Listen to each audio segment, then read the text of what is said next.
दी आपण आता थेट मुद्द्यावर येऊयात. आम्ही म्हणल्याप्रमाणे आम्ही कुठल्याही परिस्थितीत कबीरला साथ देऊ. कर्नाटक काय तो म्हणतो तो आम्ही गुजरातला पण जाऊ. गुजरात काय यवतमाळला जाऊ. गेला बाजार म्हशीच्या पाटणीवर बसून जाऊ पण जाऊ. म्हैस काय सोपी असते हर केलं की निघते. आपण 2 म्हशी घेऊन जाऊ. 4 व्हीलर चालवता येते का? फक्त माझा पहिल्या गिअरचा प्रॉब्लेम आहे, बाकी तीन माझं म्हणतात. आणि मला फक्त नांगर चालवता येतो. आमच्या गावाकडे यालाच जुमतात नांगरा ना बैल म्हणून. ए, अजून नाही काय आपल्याला कर्नाटकाला प्रवास करायचे हा. आणि इतक्या लांबचा प्रवास काय एकट्याचं काम नाही. ऍटलीस्ट दोघांना तरी गाडी चालवता आली पाहिजे. अरे तू तू टेन्शन कशाला घेतो भाई. मी वाजला बसून शिकतो ना. असा पहिला दुसरा तिसरा मावशी का रिव्हर्स. पैसा देणं घेणं पटत नाही मनाला. पैसा देणं घेणं पटत नाही मनाला. हुंडा नको मामा फक्त पोरगी द्या मला. ऐका, देर आर फ्यू कंडिशन्स. हा गाडी फुल एअर कंडिशन पाहिजे.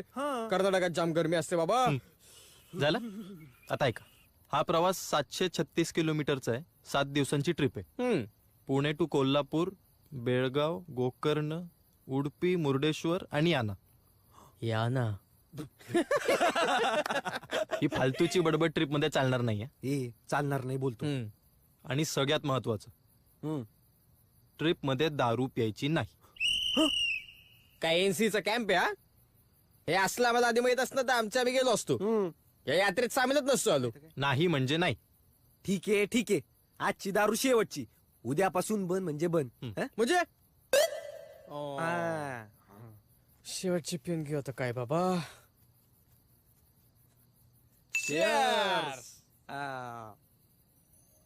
डुंग्या तो बघ, तुझ्या बापाने माझ्या बापाला दगड फेकून मारलाय. Cheers. बॉस उद्या आम्ही कबीर बरोबर ट्रिप्सला चाललोय. चिअर्स. हे पितो कमी चेअर जास्त. हे चिअर्स.